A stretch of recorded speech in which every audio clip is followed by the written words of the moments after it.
Good morning, subscribers, new viewers, and casual observers. I'm John, host of MGTOW is Freedom, and I'm filming this video from the sanctity of a mechanical room.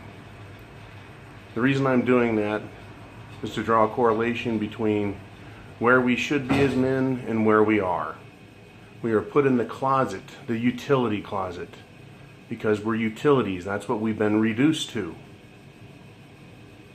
And I don't think this is the proper place for men to be. This is a man's world. We created it. We have the testicles and the penis. We have testosterone. It is our natural born right to lead, to create, to conquer. And we're not doing it anymore, not collectively. We may be doing it individually here and there, but not collectively. I'm here to teach what I can, learn what I can, and inspire where possible.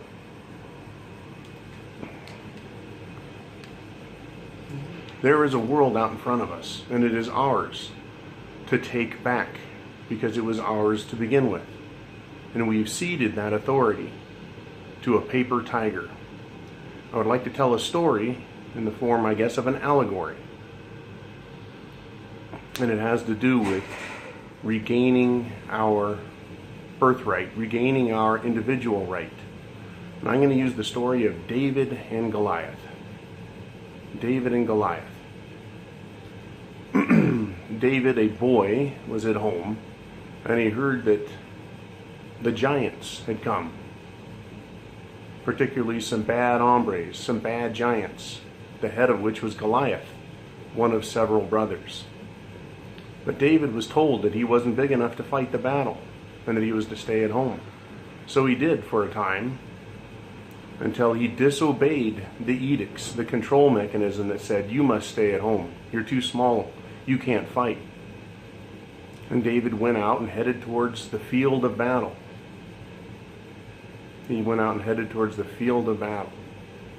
Along the way, he passed people running back to the city, back to their homes, who cautioned him, David, don't go there. You're going to lose. There are giants.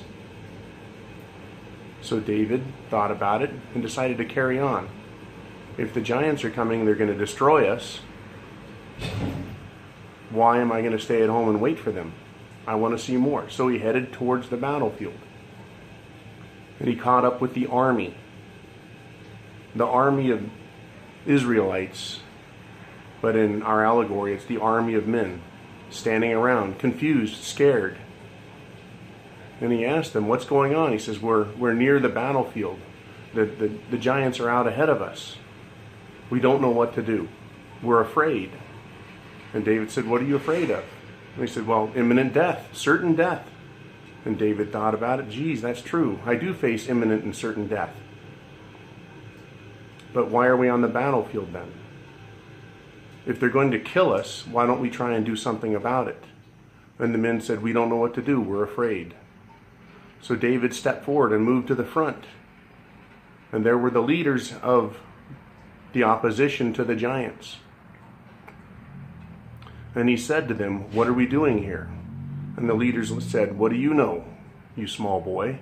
And David said, I know I've made it this far. What am I going to do now? Am I to return home like the others and hide? Am I to stand on the battlefield without a plan and be confused?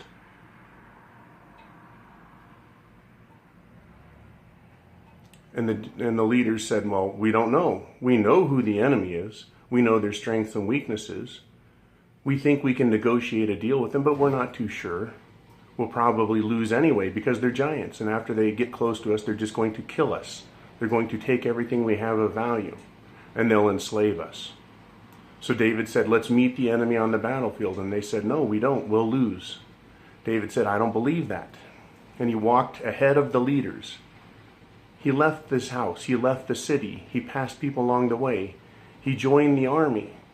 Then he stepped up with the leaders. Then he stepped out ahead of the leaders and he faced Goliath. He looked at Goliath, and Goliath was indeed an awesome appearance. He was fierce sounding and fierce looking. But David wasn't afraid. If I'm going to die, I might as well face the enemy as a man. And he got a closer look, and he realized that Goliath was merely a paper tiger. He merely appeared to be big and powerful. David used the power of his mind, his intellect. He used the skill of his hand and the strength of his body. And he had practiced and honed those skills with his sling. So he picked up a rock and he measured it and decided that's an adequate sized rock. And he put it in the sling and he took aim and he let loose the missile fly and struck Goliath in the head and killed him. Right? Knocked him out. And David killed him. Goliath is feminism. It appears to be huge and unstoppable, an unimaginably powerful juggernaut. But it is weak. It is weak in the head. It is weak in the intellect. That is the allegory in the Bible, and I've added to it. And then I've applied it to feminism and masculinity. Even a little boy with his intellect and a sling and his muscle and his will can defeat feminism. We need to join it on the battlefield. We need to go after it. We need to slay feminism. If we do not, it is going to kill us. It is going to take our resources and it is going to enslave us the same exact way. The same exact way that Goliath and his brothers and their army of miscreants, were going to use intimidation and the brute force that they had and fear to control the Israelites, and there was going to be that same fear that was going to control us and defeat us, men. It's our fear that defeats us, not the enemy. You can lose to the enemy if they are greater than you, but fear to even fight and face them is what paralyzes us and allows us to be run over. It's fight or flight.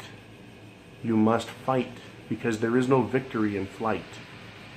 Face the enemy on the battlefield and know that while they may appear great, they are weak in the head. They are also weak physically. These are just women we're facing. They are emotionally weak. They're physically weak. They're intellectually weak. Face the enemy because you don't belong in a utility closet working for them as a slave. You belong out here. This is your world. Step up and take it back. Make it a great world. Make it a world where men can be men and women can be women. But first and foremost, you control yourself. You control your own destiny. You control your own life and you control your own mind. This is John, host of MGTOW is Freedom. Have a great day.